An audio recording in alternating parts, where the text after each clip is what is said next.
সকালে জল খাবারে আজকে একটা সুজির রেসিপি নিয়ে এসেছি। তা সুজিটা কি করি প্রথম থেকে দেখতে থাকুন। এখানে আমি 1 বাটি সুজি নিয়েছি, মিক্সার জারে দিয়ে দেবো সুজিটা। আর এই বাটির মধ্যে নেবো 2 চামচ টক দই,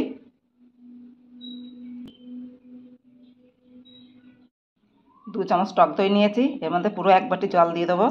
আর পুরো ভিডিওটা শেষ মতো দেখতে থাকবেন, নাহলে কিন্তু বুঝতে পারবেন না আমি কিভাবে করছি। 1 বাটি জল দিয়ে আর দই দিয়ে 1 বাটি নিয়েছি, এটা দিয়ে দেবো। 1 চামচ চিনি দিয়ে দেবো। এর মধ্যে একটু নুন দিয়ে দেবো, 1 চামচ মতো সাদা তেল দেবো।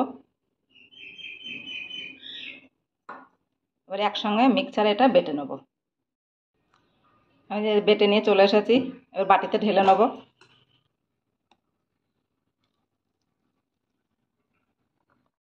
এর মধ্যে একটু ধনেপাতা দেবো।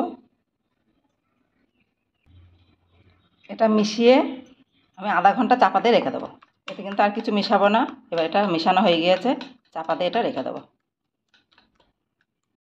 আমি একটা থালা নিয়েছি, থালায় একটু তেল দেবো। পুরো থালাটা ভালো করে তেল মাখিয়ে নেবো। আর ওদিকে আধা ঘন্টা হয়ে গিয়েছে। আমি এখানে একটা ইনোর পাতা নিয়েছি, ইনোটা পুরোটা দিয়ে দেবো। ইনোর উপরে অল্প একটু জল দেবো। এটা ভালো করে মিশিয়ে নেবো। এটা মিশিয়ে কিন্তু রাখা যাবে না, ভালো করে মিশিয়ে নিয়ে থালায় ঢেলে দেবো। এবার থালায় ঢেলে দেবো, ভালো করে মিশিয়ে নিয়েছি।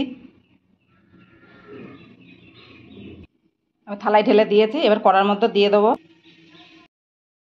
কড়াইতে আমি আগেই জল গরম করতে দিয়েছি, জল গরম হয়ে গেছে। এবার থালাটা বসিয়ে দেবো। উপর দিয়ে হালকা করে গোলমরিচের গুঁড়ো ছড়িয়ে দেবো। আর একটু কাশ্মীরি লঙ্কার গুঁড়ো দেবো, সামান্য একটু করে, কালারের জন্য, দেখতে সুন্দর লাগবে তার জন্য হালকা করে ছিটিয়ে দেবো। এটা চাপা দিয়ে 10 মিনিট হতে দেবো। 10 মিনিট হয়ে গিয়েছে, ঢাকনাটা সরিয়ে নিয়েছি। আমি একটা যে কাঠি কাবাবের কাঠি নিয়েছি, এবার দেখব।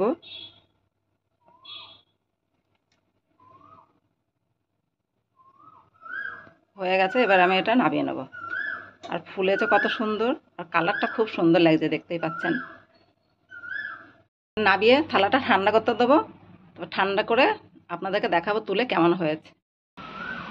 এরকম তুলে নিয়েছি থালা থেকে।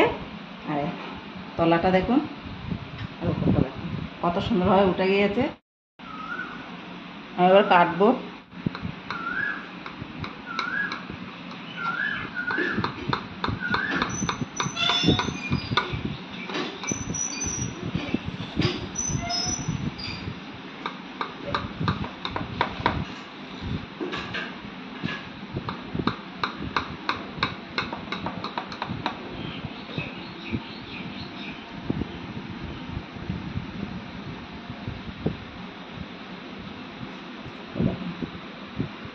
যেমন নরম হয়েছে তেমনি জালিদার হয়েছে। আমি এগুলো এইভাবে সবগুলো পিস পিস করে কেটে নেব।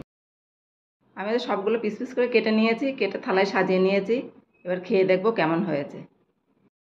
আর সকালে এই জল খাবারে কিন্তু এই খাবারটা বেশ ভালো লাগে খেতে।